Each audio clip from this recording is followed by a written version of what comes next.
in the 3 years that Tyler studied with me, I learned as much from him, if not more, than he learned from me. And, I was kind of then involved in a lot of his creative, followed him through it. I wasn't involved in it. I just kind of followed him through the creative process that he goes through when he writes a piece. And, I think he kind of feels that same way. And I think most composers do. It's like, I've written some really good stuff, but I hope it gets better. I hope there's that better one out there.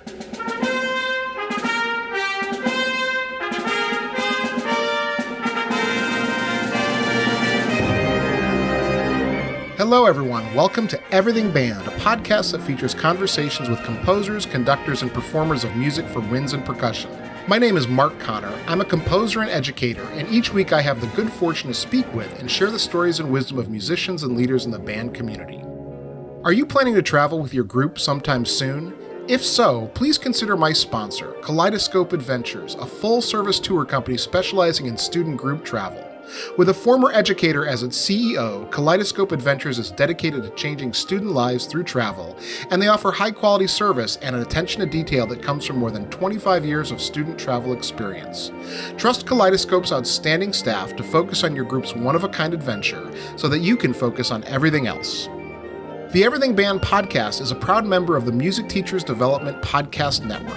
The Muted Network provides support in the form of audio-on-demand programming designed by and for music educators. You can find more information about our network at mutedpodcasts.com. Before we begin, I'd like to thank all of you for listening. I appreciate your time and hope that you are finding value from these interviews. I rely on word of mouth and social media to bring the show to new listeners. If you think you knew one or two people who might find these interviews useful, please let them know about it. You can also help by following me and sharing posts on Facebook, Instagram, Twitter, and YouTube. Remember, help your students live up to the best that is in them through music.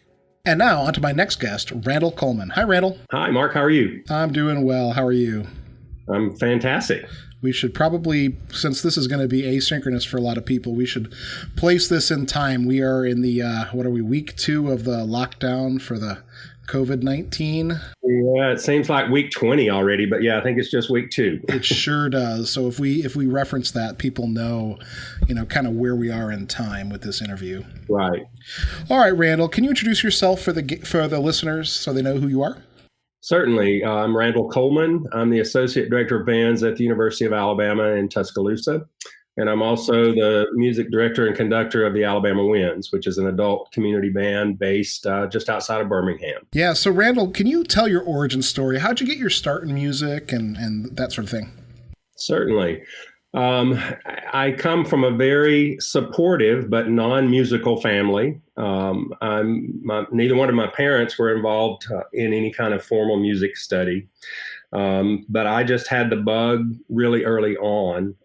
And actually, my first exposure to any kind of arts, I grew up in a very, very small country town just north of Birmingham, Alabama. And there was really no outlet for arts or music or anything in the little town where I live.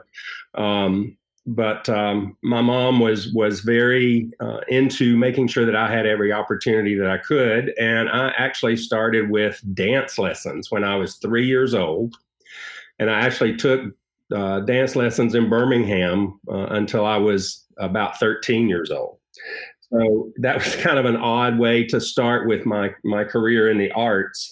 But I can remember clearly going to football games, of course, here in the South. That's an important community event. And the school I was going to didn't have a band at that time. And we only played one school that had a band, that had a marching band that performed at the game. So I wanted to make sure I always went to that game, and I was just mesmerized by all of the instruments and the marching band and the color guard and the majorettes and everything that went along with it. I was just really sucked in. And thankfully, our school started a band before I got into the 7th grade, which is when I started. And I was very involved in all of the music there. We had a wonderful, for any size school, but particularly for a small school, our choral program was really quite strong. So I had a really good background in vocal training there. and I had a good high school band director, middle school, high school director there in that little community. So that was actually my start. Kind of odd to start in dance and work my way over to band, but that's what happened. That's the way it was. Mm-hmm. Well, we'll pick up the story, but I want to ask, you mentioned dance and voice. So how do you think those other arts, especially dance, has influenced your music making? Do you think it has? Oh, absolutely. I'm a huge believer in kind of getting out of our lane as wind band conductors and appreciating and studying and enjoying the other forms of art and how that can help us become a better musician, a better communicator. And I know that's helped. And I was, when I was in undergrad, I actually was in color guard for a year. And so I'm sure my dance training helped with that. And then I've always loved to sing. I'm not particularly good at it, but I really enjoy it. And that kind of continued. I was actually in undergrad. I was in the choir in undergrad, and my conducting teacher was the choral director there. And he was a huge mentor for me and still is to this day. So, I think that really has had a profound impact on me as a wind band conductor for sure. Mm-hmm. Yeah, absolutely. So how about that middle school and high school? What was that experience like? And when did you decide that you were going to pursue a career in music?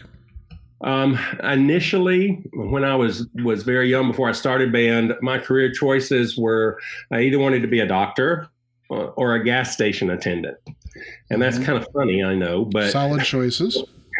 But I was very mesmerized with the gas station attendant because back then there was no self-serve. You had a little guy that came out and pumped your gas and had a neat little coin dispenser on his belt. And I think there was the uniform there that was kind of a hook to me too.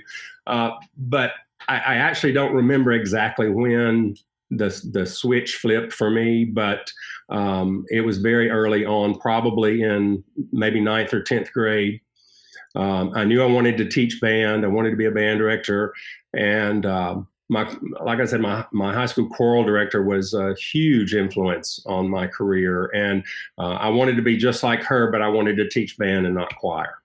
So I remember it early on in my high school career. And actually, it's due to my high school chorus teacher that I went to the undergraduate school that I went to. She opened my eyes to that program and that band. And, so I would have probably come to the University of Alabama had it not been for her. So it's kind of odd that I ended up on faculty at the university now. But yeah, she was a tremendous influence on me as a musician and as a teacher for sure. Mm-hmm. So I don't know. I mean, I've been writing a lot down. Did you mention your instrument? I actually started initially on percussion, and I was a percussionist all through middle school and high school and my first semester of undergrad. And throughout my high school years, when I figured out, hey, I'm probably going to want to do this the rest of my life, I taught myself how to play trumpet. I got an old trumpet from a pawn shop and taught myself how to play trumpet. And after my first semester at college, I was just not happy with studying percussion the whole time, and was in my young planning mind was like, I'm not sure that I'm going to really be able to teach all these instruments if I just take one semester of trumpet or one semester of flute or, whatever. And so I changed my major instrument after my first semester to trumpet. Auditioned for the trumpet studio and was admitted to the trumpet studio and finished out my 4 years there as a trumpet major. Wow. You had a lot of work to do then. Yeah, I worked and I really was a great student my sophomore year and stayed in the practice room every spare time I had. And if I'd have continued to do that, I would have been a really good trumpet player. Mm-hmm. I spent a lot of time in the practice room and didn't get much done, if you know what I mean. Yeah. I played a lot, but I didn't know if I practiced a lot, at least at that age, that point in my life. So Randall, where did you go to undergraduate? I went to undergrad at Jacksonville State University here in Alabama. And of course, like most people, was just drawn in the first time I saw the marching band there. Their nickname is the Marching Southerners. Just a tremendous marching program there. And it just took one performance for me to say, I want to be in that band. And so I was there for 4 years, and David Walters was the band director there, just a tremendously kind, caring, wonderful musician. But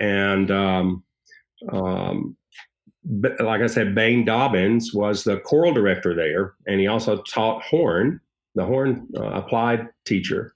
And he became my conducting teacher, and just learned pretty much everything I know about being a good musician from singing in his choirs and watching him conduct.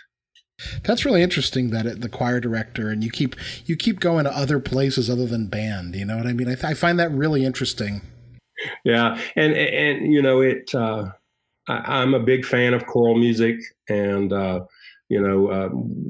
we spoke earlier about my former student Tyler Grant did an arrangement for Alabama Winds when we played at Midwest in 2017 of Randall Thompson's "The Best of Rooms," which is a beautiful choral piece, and he did that for Wind Band that we played at Midwest at 2017. So the choral music thing has always been there for me.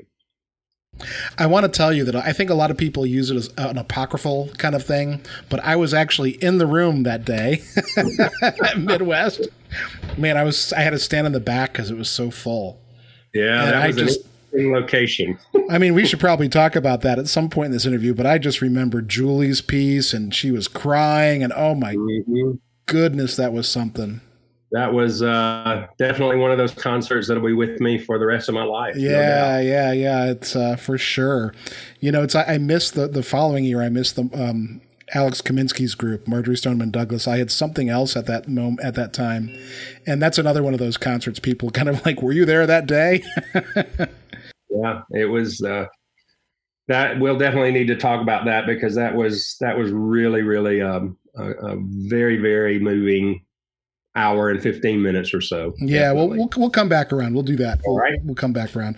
Let's kind of keep this chronological, at least for now. So how about teaching wise? Did you go into let me say that again. How about teaching? Did you go right into the classroom after the degree? I did. I, like a lot of people, thought, I've been in college for 4 years. I'm excited about being a teacher. I know everything I need to know, so I'm going to go get me a job and fix all of the woes of the band world. And I was very fortunate that my first job was an assistant director in Clayton County, Georgia, which at that time, and this was in 1982, at that time, the high school and junior high band programs in that county were some of the strongest actually in the country. Speaking of Midwest performances, just about every school in that system performed at Midwest. And I got to work with a gentleman named Larry Vollman at Morrow High School in Clayton County, Georgia. And in addition to working with Larry at the high school, we had two junior high feeder programs, Adamson Junior High that was taught by Ed Davis, and Morrow Junior High taught by Ron Biffle. Both of those groups played at Midwest with those directors. And those two junior high directors were probably some of the most outstanding beginning pedagogical teachers in the country. And I was so lucky, because before they would let me, and I need to say, one of my responsibilities as the assistant at the high school was to teach at an elementary school, the 5th and 6th grade band, 5th grade beginners and 6th grade second year students. Well, they wouldn't let me teach those beginners until I spent 6 weeks watching those other two gentlemen teach their beginners. And that was, a lifetime of learning right there in 6 weeks. And I just observed every day, watched what they did. And they were just incredible, incredible teachers. And also in that system, I was surrounded by some wonderful teachers at the high schools too, at other high schools. David Gregory, who had just left the University of Florida, took a high school job in that county. And he and I taught in the same system for several years. And a gentleman that not a lot of people know his name anymore, sadly, William Swore, who was the former director at LSU before Frank Wicks. Just an incredible conductor teacher. Bill was at one of the other high schools in that county. So, here I was, green out of undergrad, didn't know anything in the world, and was surrounded by all these just incredible teachers and conductors. And, I was the fortunate one that just soaked it all in. And I ended up teaching in the Atlanta area for 25 years, actually, at several different high schools.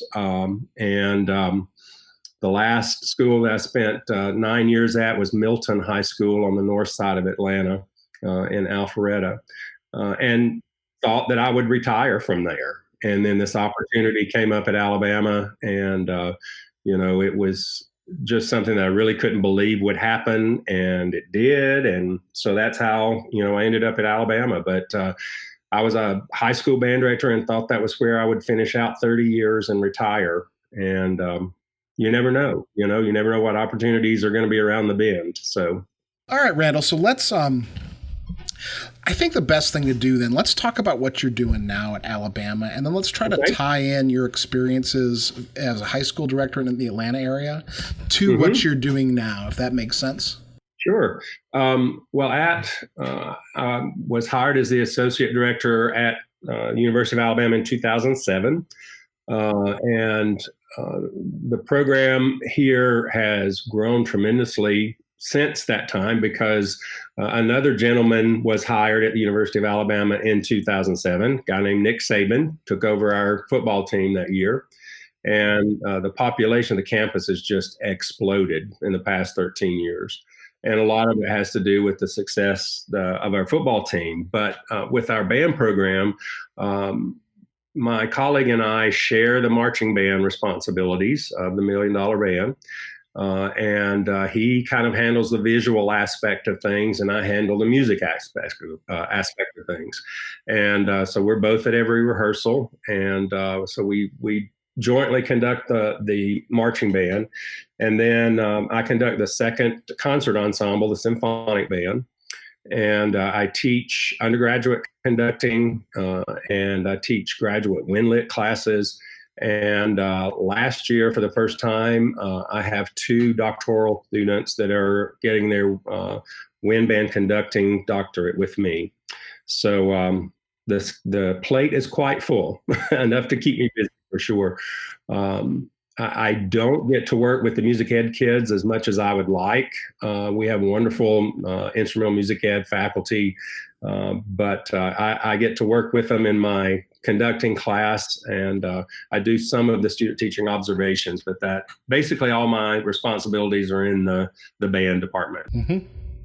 Yeah. So let's talk about the $1 Million Band. And I want to just really quickly touch on something that you mentioned with Nick Saban and the football program at the University of Alabama. I remember sitting in Clifford Matson's college teaching class when I was finishing my doctorate at Florida State. Mm-hmm. And I remember him talking about the importance about what athletics does for the image of the university and how it brings in money for the academics and brings in students. And I was thinking about him saying that as you were talking about the Nick Saban in Alabama, of course, the success on the football field.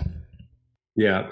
Well, for us, I grew up in Alabama, and I was a huge Alabama fan and all my life. And like I said, had it not been for my high school chorus teacher, I would have probably gotten my undergrad degree here. But football in our area is a way of life. And as a conductor and a musician, if you're going to be here, you have to embrace it. And there are huge benefits. And it is draining. Our marching band season is incredibly long.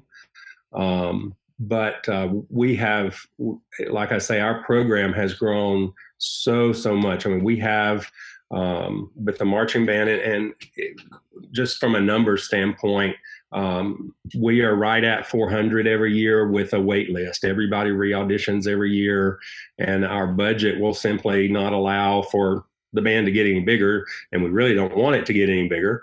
But just logistics of everything from seats in the stadium to, buses and all of that, our budget just can't handle any larger. And so we end up having, anywhere from 75 to 150 kids on a wait list every year to get into the marching band. Mm-hmm.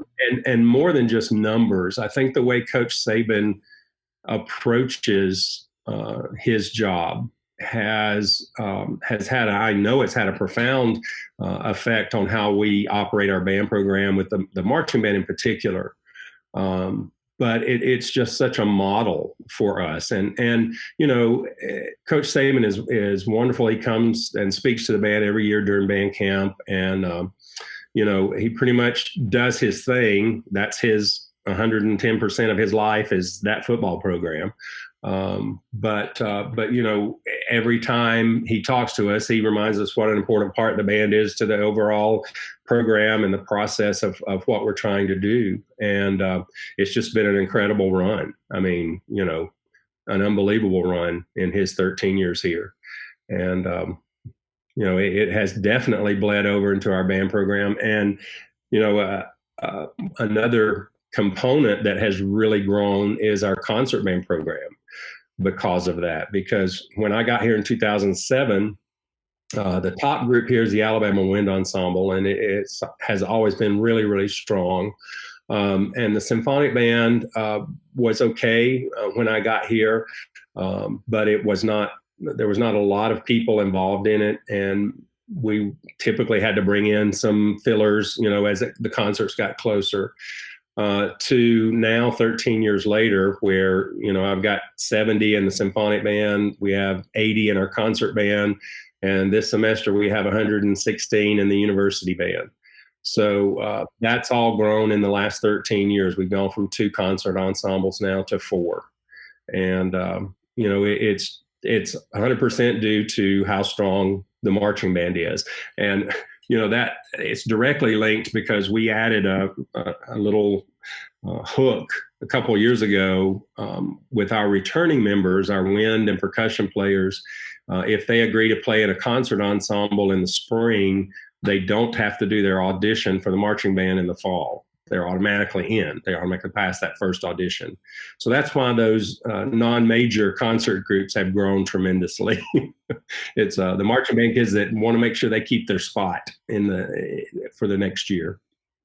And we love it because it makes them play their instrument all year round. They don't put their horn away in the spring, and the marching band's playing better. So it's a win-win for everybody, and that's due to the success that Coach Saban has had, 100%. So, Randall, it's incredible to run a program the size of the $1 Million Band. And I've spoken with, lots of college band directors, marching band directors from various conferences. And I always ask this question, what can you teach high school band directors from the logistics of running that big a marching band program? We tell our students all the time, our music ed majors, that, every rehearsal, every trip, every event that we do is a lab band for them, and they should take notes and listen and watch. But I've always, and again, I learned this from the first couple of years I taught working with Larry Vollman at Morrow, you have to be organized if you're going to run a band program. And it doesn't matter if there's 10 people in it or, 510, you've got to be organized about things. And, I think working with the undergrads that are music ed majors planning to be middle school and high school directors, the administrators that you will work for will appreciate that. And there will be a level of respect that's there that may go unspoken for a while. But, if you are organized about things, and with a program as large as ours, if we weren't organized and it takes everybody to make it run, it would cover us up. And we just encourage them to take notes about, how we go about teaching drill, how we go about teaching music, because we memorize everything, stand tunes, cheers, everything is memorized. We don't do flip folders. So they have a lot of memorization to do, and how we help the students with that. And just from a budgeting standpoint, even from when we're on the road and we have to order a lunch for everybody, you have to take into account now the people that have allergies to various food substances, and we have to make sure they have something to eat, and they just hopefully are taking really, really good notes as we go along. So a couple of weeks ago, I had Robert W. Smith on the show, and I know that his daughter Savannah was one of your drum majors. So tell me about leadership in the band. We actually are just in the beginnings of our leadership team selection for next fall right now, of course, and it's one of many things that we've had to convert to totally doing things long distance. But we have 4 drum majors with the marching band, and then each section has a head section leader, and then 1 or 2, or in some cases 3 assistants that help them. And we depend on our leadership team so heavily. We typically always give a portion of each rehearsal to the leadership team to work music within their section. So we expect them to be able to run a music sectional. And they help us, of course, teaching drill. They help us on trips with, helping us make sure everybody's where they need to be, and helping us communicate with the students. So our leadership team is incredibly important to our organizational structure. And we pick the leadership team in the spring. The drum majors are selected first, and the students have the option to try out for drum major and section leader if they might not get drum major, or one or the other. But we do pick our drum majors first, and then once those selections are made, then we look at the pool, and they have to have letters of recommendation from members inside their section and outside their section. Hopefully the directors would know them by this point and know their character, because that's very important to us. They're a really critical part of that. And we take them a couple of days before the full band returns in the fall. We take the leadership team about 45 minutes away from town here at a retreat on a lake, and we do a 2-day leadership retreat with them, where we help them if they have never run a sectional before. We work with them on that. We work with them on leadership styles and skills. And, sometimes we'll bring in a leadership person to work with them. We've had Scott Lang in several times to work with our leadership team. We just really try to give them all the tools that they'll need to be as successful as they can in a very important job for us. Yeah, no, I think leadership is one of the things that, to run a marching band. Now, I've never had to do that job, so it seems to me that would be the most important aspect, is how you're teaching your students to pick up the slack, because you can't do everything. Absolutely. And, we have had some incredible leaders. Of course, Savannah Smith, Robert and Susan's daughter, was an incredible leader for us. And now she's out there, really fine high school band director. And, and just that's the part, locked in to our own homes now for a couple of weeks. Students are just incredibly important to me, of course, having been a teacher now for 38 years. That's the part you miss the most, is the contact with the students after being shut in here for 2 weeks. And I can't wait to get back, to sharing with them. But they're so important to what we do. And I've been so blessed over that time period to have lots of leaders in our band program, and maybe people that weren't on the leadership team that are just doing incredible jobs in their chosen field. Some teaching music, some, working for the FBI. I mean, it's just amazing. Just amazing. Yeah, absolutely. So how about the skills that you learned as a high school band director? What has helped you the most being, the director at Alabama? I really think one of the skills has to do more with how our band and our students and our program relates to our our local high school, middle school directors, and when I say local, I mean predominantly in the state, um, in that, I can really say, hey, I've been there. I was a high school band director for 25 years, and I get it. And I think that's important, as you go out, especially if you're doing clinics or adjudicating, that they know that the information that you're giving them is not only rooted in stuff that is, great and works, but you've actually done it yourself. And I think that that has given us a lot of kind of street cred, so to speak, with our programs in the state. I think all those years of teaching public school really makes me appreciate, we work really, really hard here and at our program, but the middle school and the high school directors work incredibly hard.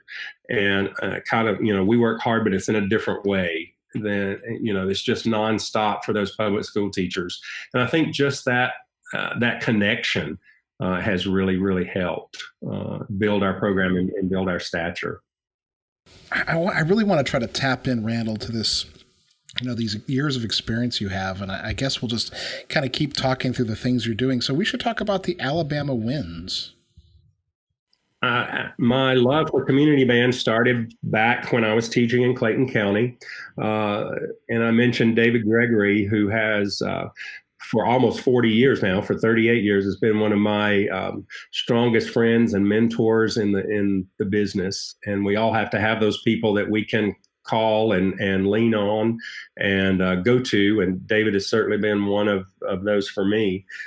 But David Gregory and Larry Vollman, who I worked with the first 2 years I taught, and a couple of other folks organized Terra Winds. And Terra Winds still is an incredible adult community band in the Atlanta area. Played at Midwest, I don't know now, maybe 3 or 4 times.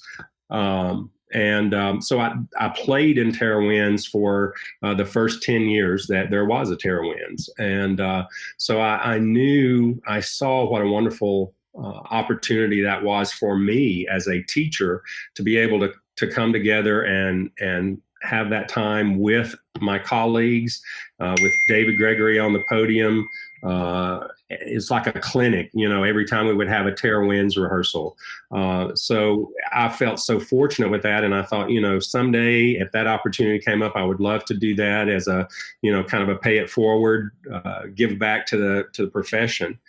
And, a lot of times significant events in our life come from other significant events. And my wife passed away suddenly in 2013. And one of the things that in the spring of 2013, and one of the things that helped me come out of that very dark place was starting Alabama Winds the summer of 2013. Really, really good friend of mine helped me through that period. And, I kept saying, I want to do this adult band, blah, blah, but I don't know if I can do it, and finally he just said, let's do it. Let's just do it. So we got together with several of the folks that we were hoping would be involved with the Alabama Winds and met around my dining room table in the summer of 2013. And Alabama Winds was born. And we gave our first concert in December of 2013. And Alabama Winds is made up primarily of practicing middle school, high school band directors, some private teachers, and some other professionals that are just band kids grown up. And we rehearse one Sunday afternoon a month, and for 3 hours. And we do, in a normal concert year, we will do 2 concerts, one in December and one in May. And it just grew faster and bigger than any of us had ever hoped. So it is one of the joys of my life, that third Sunday of every month, to get to go and share with those people in Alabama Winds. And we've had an incredible run, and the band keeps getting stronger. And we've got right now close to 80 members in the band, and again, a wait list to get into that band that's got probably 40 or 50 people on it that we just can't get the band any bigger. So, we started out we do a holiday concert in December that's become very important to the Metro Birmingham area. We involve singers. We have choirs that sing with us on that concert, and vocal soloists. And then we do a concert in May that is partially patriotic because we do that concert close to Memorial Day, and then a significant portion of that program is just band literature that we want to play. So we played at our first state AMEA conference in January of 2015, and then just kind of thought. Kind of in 2017, the summer, the band was really strong. So let's send a recording to Midwest, and we did. And then found out we were invited to play at Midwest in 2017. So it's been a fast whirlwind, and like I say, it's one of the joys of my life, and it's really been literally a lifesaver for me. So it's a very special group. So let's talk about that Midwest. I mean, we briefly touched on it earlier, but let's talk about that. That was quite a concert. Yeah, it was. I need to go back even to the invite for that concert. Was kind of odd and a little comical because we applied and I kind of knew when they would be listening to the recordings. It's kind of at the end of March, 1st of April, around that time frame. And Facebook has given us insight into a lot of things. And so if you're friends with people that are on the board and they say what they're doing, you kind of know what weekend they're going to be listening. And so I was sitting at my parents' house it was April 1st. I will never forget it. And my phone rang and I looked at it and it was Mary Land. And Mary Land is now at Western Michigan, music ed, and she is on the board of Midwest. Mary and I taught in Georgia together for 25 years. She was a middle school director. I was a high school director, not in the same system, but we worked together in the Georgia Music Educators Association. So she's been a friend for a long time. And I thought, that's odd. Why is she calling me? And so I answered and I said, hello. And she said, hey, Randall, we're here with the committee listening to recordings. And I said, yeah. And I said, you don't call people. I know that. I said, what's wrong? What's going on? And I said, is this an April Fool's joke?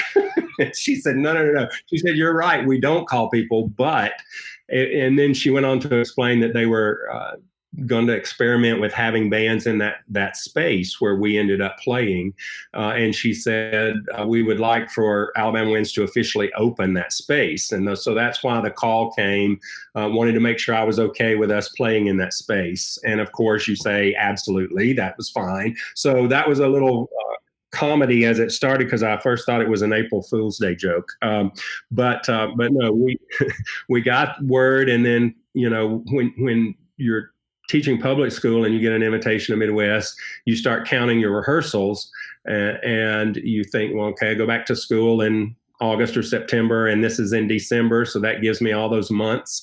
And so then I sat there going, okay, we rehearse once a month and we start in August. So we're down to 5 rehearsals already. So, of course, we did rehearse a few more times other than that, getting ready for Midwest.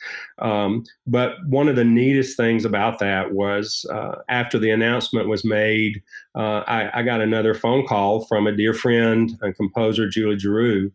And Julie was like, oh, I hear Alabama Winds is playing. I want to write something for you. And I said, oh, okay, I would love for you to write something. But I said, but we're broke. We don't have any money. And she said, we'll talk about that later. I just want to write a piece for you. And I'm like, okay. So we started talking, and I had often thought that I wanted to try someday to do something in the memory of the victims of the 16th Street Baptist Church bombings from the 60s. And we started talking, and she loved that idea. So that's what we went with. And then over the next few weeks, when she actually started writing it, she would call and she would say, okay, Randall, I'm hearing a cello soloist. Can we get a cello soloist in Chicago? And I'm like, Where am I going to get a cello soloist? But okay, that we go. Okay. And then, a couple hours later, she calls back. Okay, now I'm hearing a children's choir. I'm hearing a girls' choir. And I'm thinking, Julie, I'm going to get a children's choir in Chicago. But, I'm thinking that's perfect because there's 4 little girls. So, yeah, it's perfect. So that was how the piece that we premiered of hers, My Father's Eyes, came about. And that was an incredible experience performing that piece with there at Midwest. And we ended up using children of some of our members as the choir members. So we had 6 little girls that were children of the band members, which made that incredibly special for them. And then my dear friend, colleague here, our former cello professor, he's since retired, but Carlton McCreary went with us and played the cello solo for us. So it turned out, just really, really well and very moving.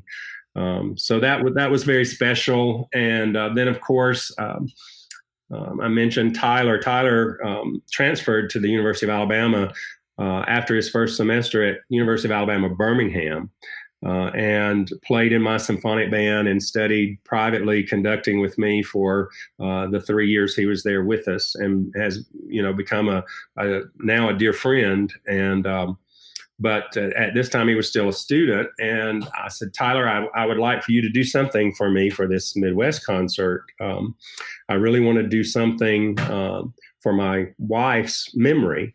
And I said, she and I were both big choir people, and we both love Best of Rooms by Randall Thompson. And I said, I think it would transfer very well to a wind band setting. So he did that for us at Midwest as well. And when I talk to folks about that concert, when they come up and talk to me about it, it's either one of those 2 pieces that they remember the most. Either Julie's piece that was so incredibly moving, and I can still remember hearing Julie cry at the cutoff of that piece from the audience. And then one of the most special picture memories I have of that is when Tyler came up to the stage and he and I are hugging after playing that, and a lot of people say, oh, I remember that too. That was my favorite part of it. And we had some other really good lit on that program, but those are the 2 that people remember. Well, I remember Tyler's piece. I remember the other things, but that moment with Julie was just so powerful. Yeah.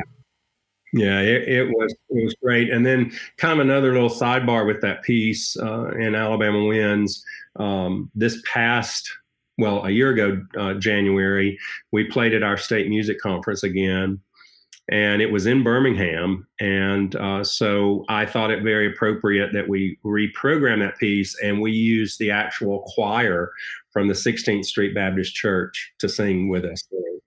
So that was really, really cool. And Julie and her whole family came over for that, because she's right next door in Mississippi.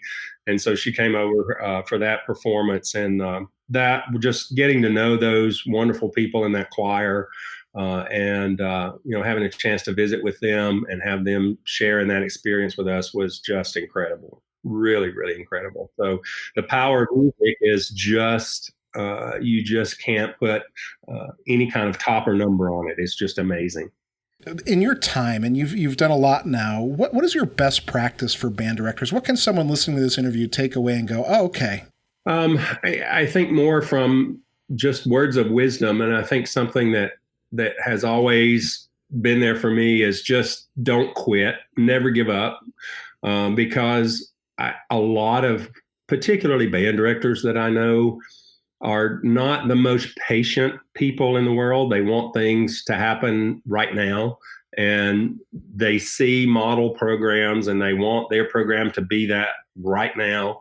And it takes time, and it takes, sticking to it, keeping your eyes at the end goal, and just working every day to do something better for that end goal. And that's what I found was really hard to do. But if I would do that, then, now definitely in the later years of my career, you can look back and say that's one of the things that I tried to always do, was never give up and keep working for the goals. And you're going to be disappointed. You're not going to be able to do everything you want to do when you want to do it, but keep chipping away, keep working at it, and keep putting those best practices in place. And eventually you'll get there. It may not seem like it, but most of the time you'll get there. So I think it's all summed up in just don't quit, never give up. How about the those moments that we all have as band directors, because what we do is very complicated and difficult. And what about those moments where you had a hard-earned lesson? Is there something you'd want to save someone from? Man, I've had so many hard-learned lessons. I think what I have learned from those hard lessons, again, is to make sure to document everything, to make sure to have open lines of communication with your administrator. When there are problems, and there will be problems, make sure they know about them first from you.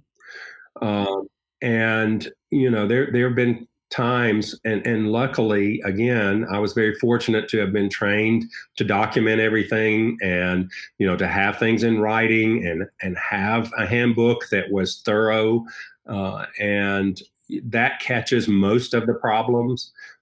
But even still, there'll be challenges to the things that are there, the approved things, and you just have to document and be organized and methodical, because in this day and time, it's even more so now than when I was in public school, now 13, 14 years ago.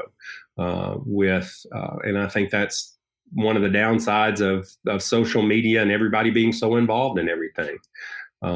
But you just have to make sure that you keep those open lines of communication with everybody, particularly your administrators, and just make sure that those lessons that you learned in school about documenting and being thorough with all of your expectations can save a lot of stress for you later.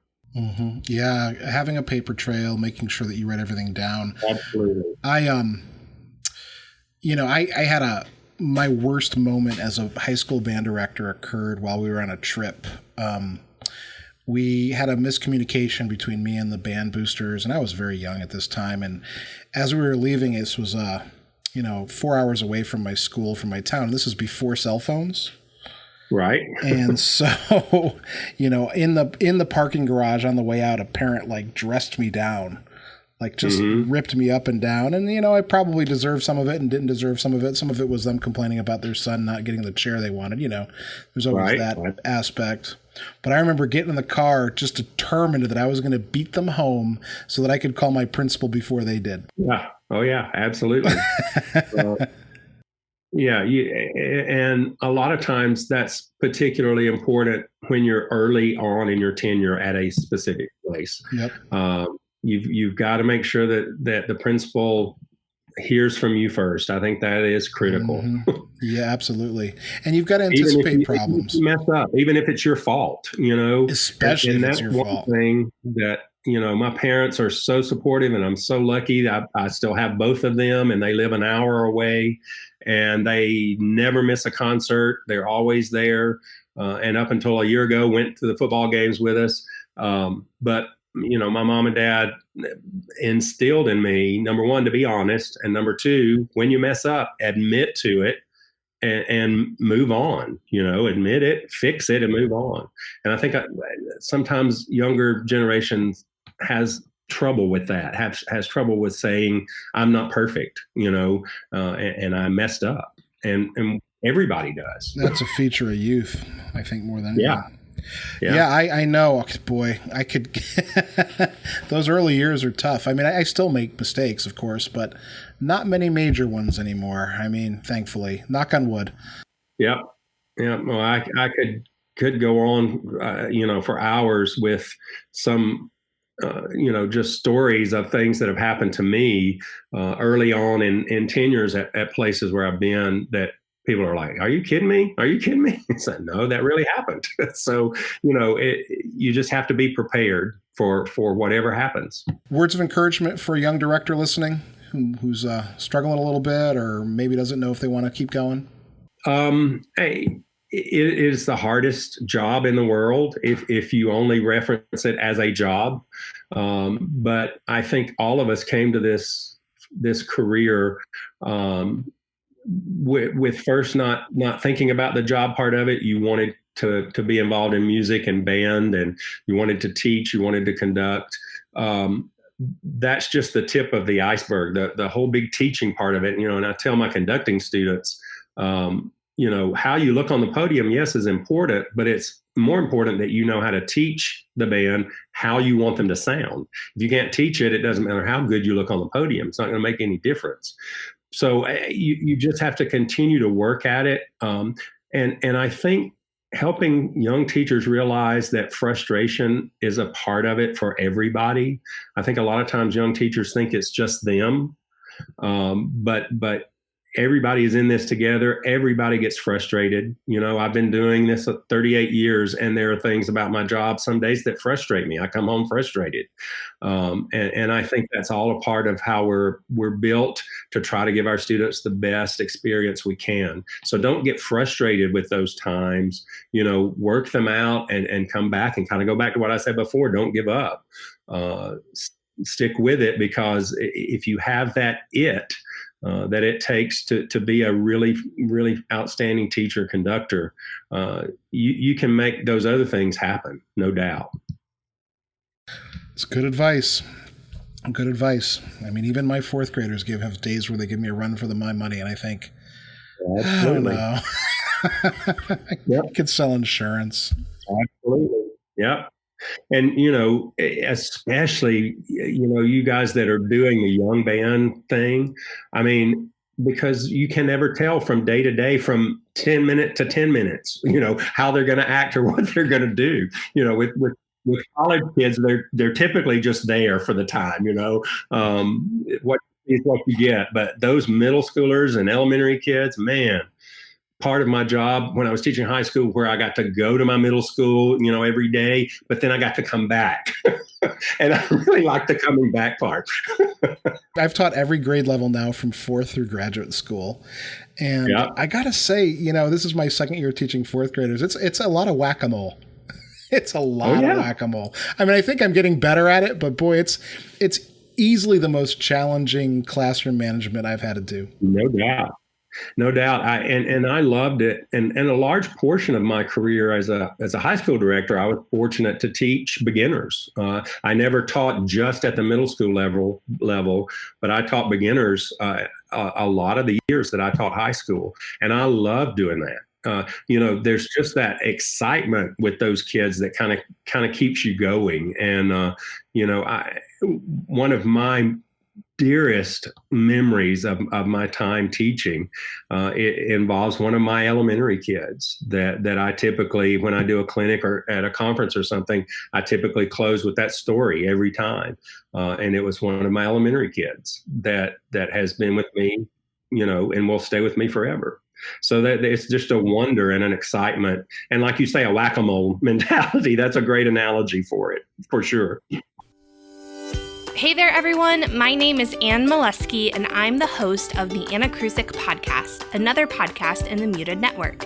It's my mission to help music teachers be more purposeful, sequential, and joyful in each and everything they do as teacher musicians. Join me every Thursday as I share tips, tricks, and meaningful conversations with other music teachers about how to make the general music classroom more intentional and impactful for both you and your students. Randall, the final group of questions I ask of all my guests, and they're kind of big philosophical questions. The first of them is, where do you draw the line between healthy and unhealthy competition in music? I was just talking today to one of my grad students in trying to build our courses now online and struggling with what to do with our ensembles, because so many of the qualities of concert ensembles cannot be replicated in an online fashion. So we're grappling with trying to find the best way to finish the year with our students. And one of the things we're doing is a rubric, and we're having them do some listening work. And the rubric that we are using is one from a state MEA, and it's a concert band rubric that has points assigned to each category, which a lot of them do now. And he and I were talking. I said, I really hate it when we started putting points with music, because it makes it even more competitive in not such a good way. I mean, I understand and I love that there are competitive aspects about what we do. And I think a lot of that has helped a lot of programs. And there are some incredibly wonderful programs that in our country that are very, very competitive, especially with their marching band. And I think those that do it well do a fine job at it. But I worry a lot of times when we started putting points to music, and wonder if that was the right way to go. And, we do it because we want the most pinpointed assessment of what we do. We want to earn a superior rating for their ensembles, but we just don't want to know it's superior. We want to know that it's a 98 instead of a 96. And I worry that it's gotten to that point. And I worry that, everything we do really is, a lot of it is competitive at our state MEAs if we go for evaluation.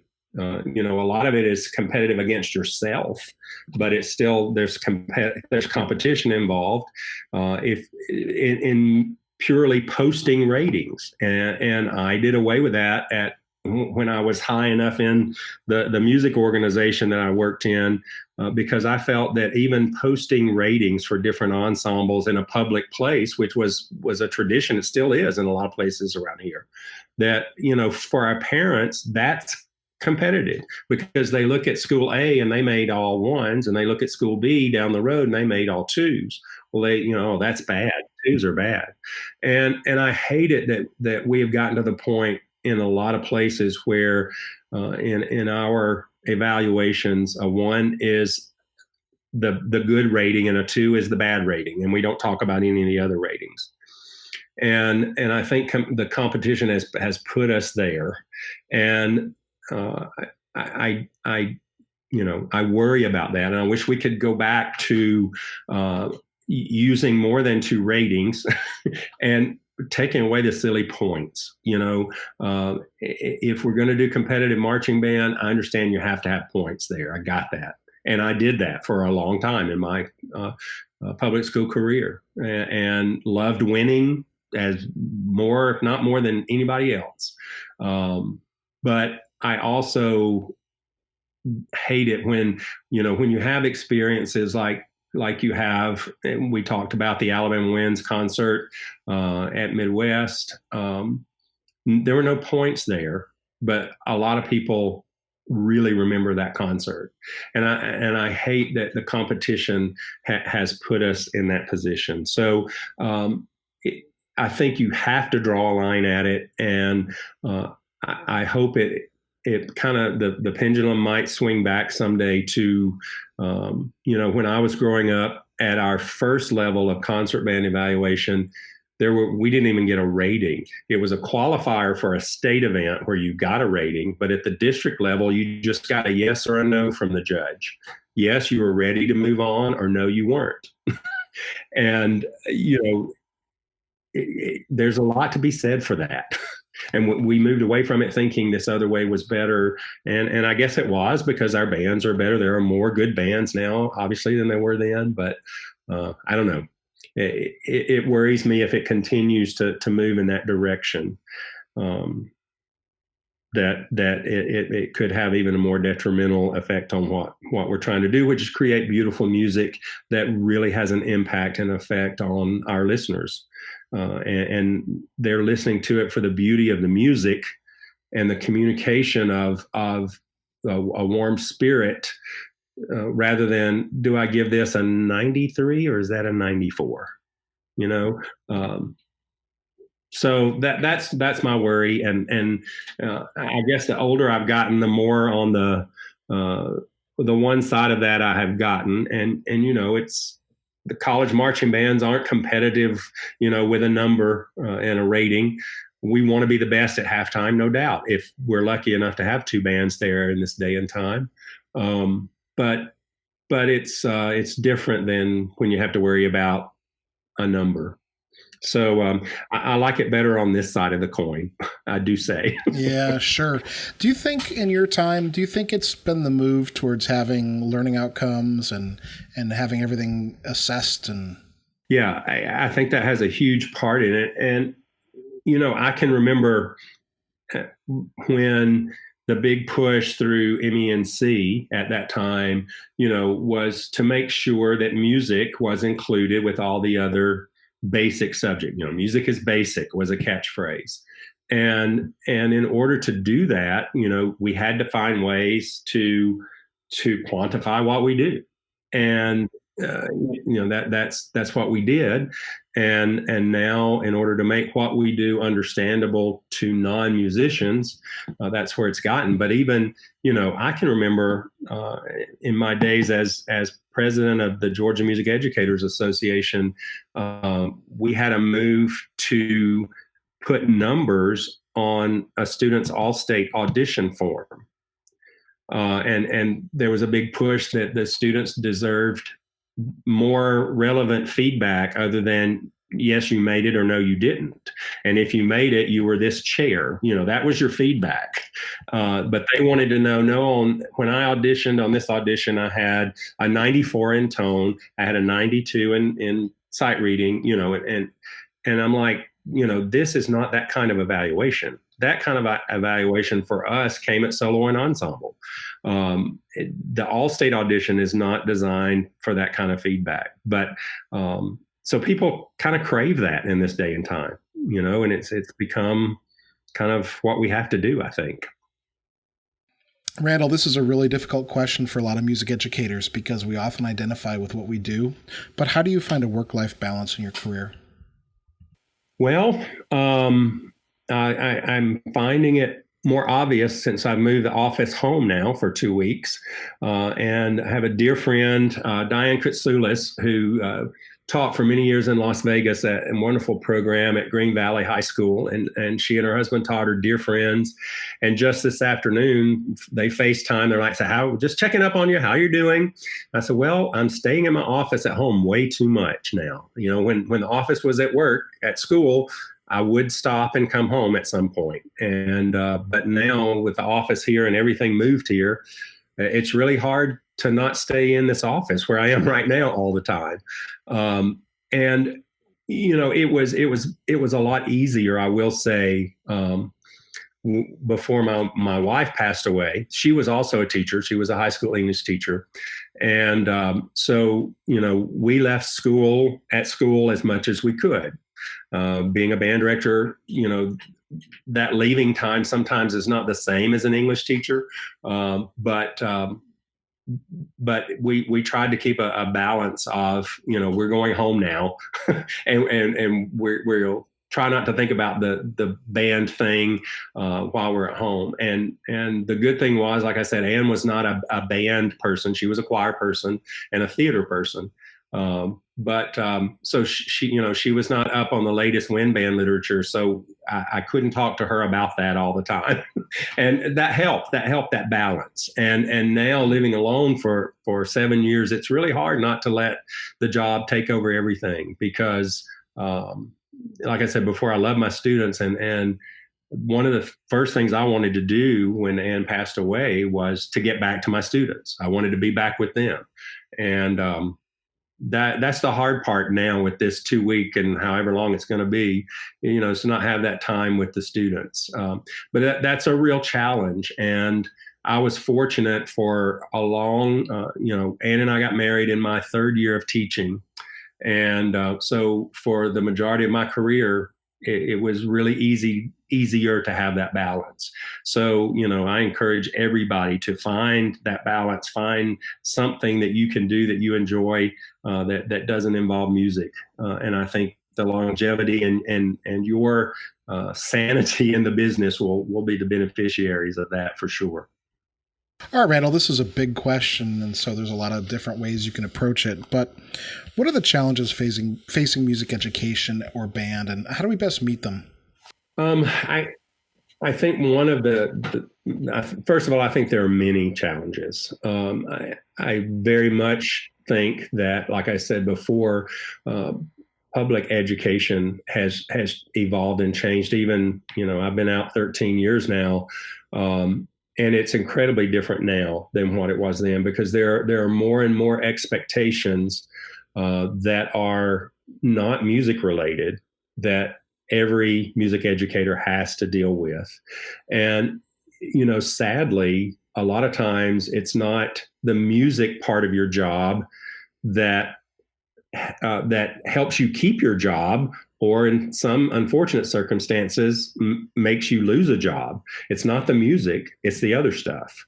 So I think just the enormous amount of, for lack of a better word, the other stuff that public school teachers have to deal with, and they have to maneuver it, and they have to be good at it. It's not just dealing with it. You have to be really good at it. To have that longevity in the classroom. And it is a tremendous challenge to do that, and then to stay up on, I think another challenge, especially for young teachers, is choosing curriculum, programming, choosing the literature. And I feel very strongly, of course, that's our curriculum. And nobody picks it for us, like an English curriculum is most of the time chosen by either a state or a county, somebody at another office, not at your school. And with band and music, you're the expert. You got to pick it. And if you don't stay current with what's out there, it becomes very difficult to make sure that you're servicing your students in the best way with the best literature. And, there's just so much more literature available now than in 1982 when I first started teaching. And I think that's a tremendous challenge for the teachers to stay up to date with all those non-music things that they are required to do, and then stay current and up to date, offering your students the best music you can possibly do is a tremendous challenge. And when you go back to your previous question about where is that life balance, that makes it even more difficult to leave stuff in the office, because you're all the time wanting to listen and find these new pieces and get better and score study and all of that. And, you just have to have that me time, or it's not going to matter how many scores you know. All right, Randall. So if I could give you a time machine and set it to the afternoon of your high school graduation, what are you telling yourself? Well, I knew what I wanted to do. I had a career goal in mind. I don't know that it involved ever in my wildest imagination being one of the band directors at the University of Alabama. But I knew I wanted to be a high school band director.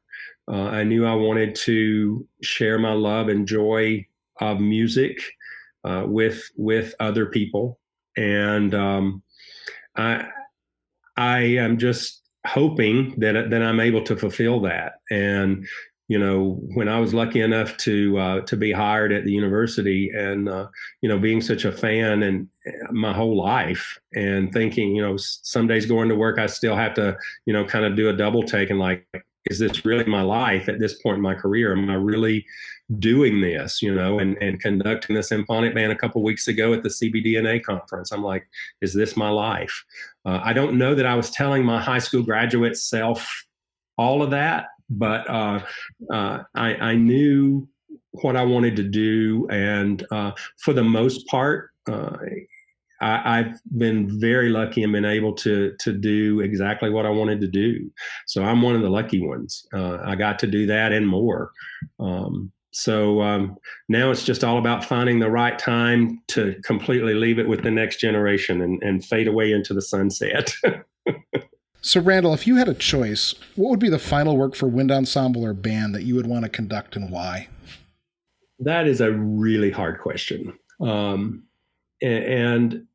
it's difficult because of when you asked that, the first thing that came into my mind was, I hope I don't know that piece yet. So if you will allow me to kind of go a different road with it, as we talked before, I think I would have to have one more try at Best of Rooms for my wife, Anne. But I'm hesitant to say that because I have found in those times where I have had to do pieces more than one time, especially those meaningful pieces, it might not live up to the first time when you do it the second time. So I'm a little hesitant with that. And I hope that in the time that I still conduct and I'm still on the podium, that piece is still out there, that I haven't found it yet. And I think that's one of the things that keeps me going is I'm still looking for that last piece to say, okay, this is the coda of the career. This is it. I have tons of pieces that I absolutely love. And I could name several that would be great closers on the concert. But I'm sincere when I say, and I have such respect for the composers that are writing right now.